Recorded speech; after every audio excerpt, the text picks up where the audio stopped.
ഈ ഞായറാഴ്ചത്തെ വായനകൾ അപ്പസ്തോല പ്രവർത്തനങ്ങൾ 4-ാം അധ്യായം 8 മുതൽ 14 വരെയുള്ള വചനങ്ങൾ, പൗലോസ്ലീഹ കൊരിന്തോസാർക്ക് എഴുതിയ 1-ാം ലേഖനത്തിൽ 2-ാം അധ്യായം 12 മുതൽ 16 വരെയുള്ള വചനങ്ങൾ, വിശുദ്ധ യോഹന്നാൻ അറിയിച്ച നമ്മുടെ കർത്താവ് യേശു മിശിഹായുടെ സുവിശേഷം 14-ാം അധ്യായം 25 മുതൽ 29 വരെയുള്ള തിരുവചനങ്ങൾ. അപ്പസ്തോല പ്രവർത്തനങ്ങളുടെ പുസ്തകത്തിൽ പൗലോസ്ലീഹ പറയുന്നുണ്ട്, വീട് പണിക്കാരായി നിങ്ങൾ തള്ളിക്കളഞ്ഞ കല്ല് മൂലക്കല്ലായി തീർന്നു. ആ കല്ലാണ് യേശു. മറ്റാരിലും രക്ഷയില്ല. യേശു അല്ലാതെ മറ്റാരിലും രക്ഷയില്ല. എങ്ങനെയാണ് യേശുവിൽ നമുക്ക് രക്ഷ പ്രാപിക്കാനായിട്ട് സാധിക്കുക എന്നുള്ളത് 2-ാമത്തെ വായനയിൽ, അതായത് കൊരിന്തോസുകാർക്ക് പൗലോസ്ലീഹ എഴുതിയ 1-ാം ലേഖനത്തിൽ അദ്ദേഹം കൃത്യമായിട്ട് പറയുന്നുണ്ട്. യേശുവിൽ രക്ഷ പ്രാപിക്കണം എന്നുണ്ടെങ്കിൽ ക്രിസ്തുവിൻ്റെ മനസ്സ് അറിയണം. പൗലോസ്ലീഹ പറയുന്നതാണ്, യേശുവിൽ രക്ഷ പ്രാപിക്കണം എന്നുണ്ടെങ്കിൽ ക്രിസ്തുവിൻ്റെ മനസ്സ് അറിയണം. ഞാനൊന്ന് ചോദിച്ചോട്ടെ, പ്രാർത്ഥന എന്ന് പറഞ്ഞാൽ എന്താണ്? ഞാൻ ഇറ്റാലിയൻസിൻ്റെ അടുത്ത് പലപ്പോഴും ചോദിക്കാറുണ്ട്, നിങ്ങളെ സംബന്ധിച്ച് പ്രാർത്ഥന എന്താണ്? മിക്കവാറും പേര് പറയുക, കിടക്കാൻ പോകുന്നതിന് മുമ്പ് ഒരു സ്വർഗസ്ഥനായ ഒരു നന്മ നിറഞ്ഞ മറിയം, ഒരു പിതാവിൻ്റെയും പുത്രൻ്റെയും, ഇതാണ് പ്രാർത്ഥന. ചിലർക്ക് കൊന്ത ചൊല്ലുന്നത്, അതാണ് പ്രാർത്ഥന. ചിലർ ഭക്ഷണം കഴിക്കുന്നതിന് മുമ്പ് ഒരു കൊച്ചു പ്രാർത്ഥന ചൊല്ലും. ഇതൊക്കെയാണ് ഭൂരിഭാഗം പേരെയും സംബന്ധിച്ചിടത്തോളം പ്രാർത്ഥന. ഇതും പ്രാർത്ഥനയാണ്, പക്ഷെ ഇത് മാത്രമല്ല പ്രാർത്ഥന. ഈ പ്രാർത്ഥനകളുടെയൊക്കെ ഒരു വലിയ പ്രശ്നം, ഇതൊന്നും നമ്മളെ പ്രവൃത്തിയിലേക്ക് നയിക്കുന്ന പ്രാർത്ഥനയല്ല എന്നുള്ളതാണ്. പ്രാർത്ഥന എന്ന് പറയുന്നത് ക്രിസ്തുവിൻ്റെ മനസ്സറിയുക എന്നുള്ളതാണ്. അതാണ് പ്രാർത്ഥനയുടെ ഏറ്റവും പ്രധാനപ്പെട്ട ഭാഗം. മറ്റൊന്നും പ്രാർത്ഥനയല്ല എന്നല്ല.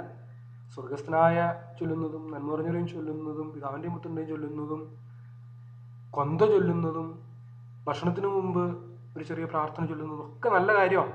പക്ഷെ പ്രാർത്ഥന അത് മാത്രമാണെന്ന് പറഞ്ഞാൽ അവിടെ അവസാനിപ്പിക്കുമ്പോഴാണ് പ്രശ്നം. യഥാർത്ഥ പ്രാർത്ഥനയിലേക്ക് നമ്മൾ എത്തുന്നത് ക്രിസ്തുവിൻ്റെ മനസ്സറിയുമ്പോഴാണ്. അതാണ് പ്രാർത്ഥന. ഞാൻ എന്തു ചെയ്യുന്നതിന് മുമ്പും, ഞാനൊരു വാക്ക് പറയുന്നതിന് മുമ്പ്, ഞാൻ എന്തെങ്കിലും കേൾക്കുന്നതിന് മുമ്പ്, ഞാൻ എന്തെങ്കിലും കാണുന്നതിന് മുമ്പ്, ഞാൻ എന്തെങ്കിലും ചെയ്യുന്നതിന് മുമ്പ്, ക്രിസ്തു ഈ നിമിഷം എൻ്റെ സ്ഥാനത്തായിരുന്നെങ്കിൽ എന്തു ചെയ്യുമായിരുന്നു എന്ന് ചിന്തിക്കുന്നതാണ് പ്രാർത്ഥന. ക്രിസ്തുവിൻ്റെ മനസ്സ് ഈ പ്രത്യേക അവസരത്തിൽ, ഞാൻ ആയിരിക്കുന്ന ഈ അവസ്ഥയിൽ ക്രിസ്തു എന്തു ചെയ്യുമായിരുന്നു, ക്രിസ്തുവിൻ്റെ മനസ്സിലെന്താണ്, അതറിയുക. അതാണ് പ്രാർത്ഥന. ഈ പ്രാർത്ഥന നമ്മെ പ്രവൃത്തിയിലേക്ക് നയിക്കുന്ന പ്രാർത്ഥനയാണ്. ക്രിസ്തുവിൻ്റെ മനസ്സറിയുന്ന ആ പ്രാർത്ഥന എന്താണ് നമ്മളോട് പറയുക? അടുത്തതായിട്ട്, ക്രിസ്തു ഈ നിമിഷത്തിൽ ഇങ്ങനെ ഇവിടെ ആയിരുന്നെങ്കിൽ ഇന്നത് ചെയ്യുമായിരുന്നു എന്നുണ്ടെങ്കിൽ അടുത്ത എൻ്റെ പ്രവൃത്തി അവനെ അനുകരിക്കുക എന്നുള്ളതാണ്.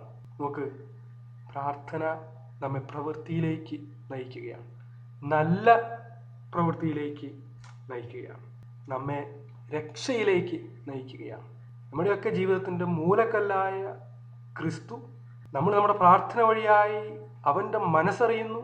അങ്ങനെ ആ മൂലക്കല്ലായ ക്രിസ്തു നമ്മുടെ ജീവിതത്തിലേക്ക് രക്ഷ നിറയ്ക്കുന്നു. നമ്മൾ ആ രക്ഷ നമ്മുടെ ചുറ്റുമുള്ളവരിലേക്ക് പങ്കുവയ്ക്കുന്നു. മറ്റുള്ളവരുടെ രക്ഷകനായിട്ട് നമ്മൾ മാറുന്നു. അതാണ് ക്രിസ്തീയ ജീവിതത്തിൻ്റെ ഏറ്റവും മനോഹരമായിട്ടുള്ള ഭാവം. ഇത് നമ്മൾ മാത്രം വിചാരിച്ച് നടക്കുന്ന കാര്യമല്ല. പരിശുദ്ധാത്മാവിൻ്റെ സഹായം നമുക്ക് വളരെയധികം ആവശ്യമാണ്.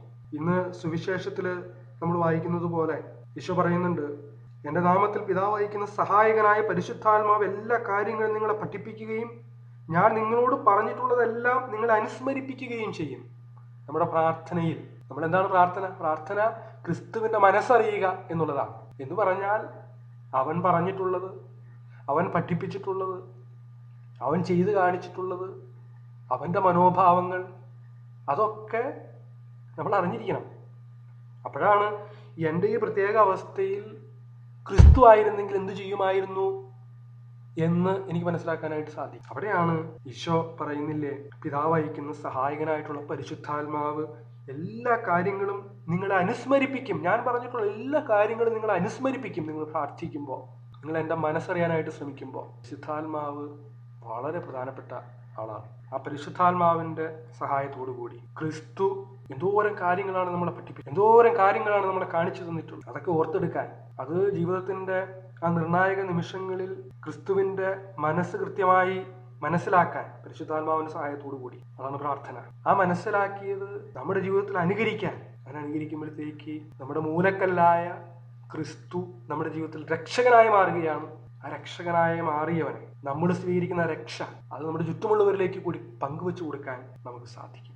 അതിനായി നമുക്ക് സാധിക്കട്ടെ. നമുക്ക് നമ്മുടെ ഭാഗത്തു നിന്ന് എടുക്കേണ്ടുന്ന ഇനീഷ്യേറ്റീവ്സ് എടുക്കാം. പരിശുദ്ധാത്മാവിന്റെ സഹായം ഒട്ടിപ്പായിട്ട് പ്രാർത്ഥിക്കാം. അങ്ങനെ നല്ല മനുഷ്യരായി ജീവിക്കാൻ, യേശുവിന്റെ രക്ഷ തിരിച്ചറിയാൻ, ആ രക്ഷ മറ്റുള്ളവർക്ക് പങ്കുവെച്ചു കൊടുക്കാൻ ആത്മാർത്ഥമായി നമുക്ക് പരിശ്രമിക്കാം. ദൈവം നിങ്ങളെല്ലാവരെയും അനുഗ്രഹിക്കട്ടെ.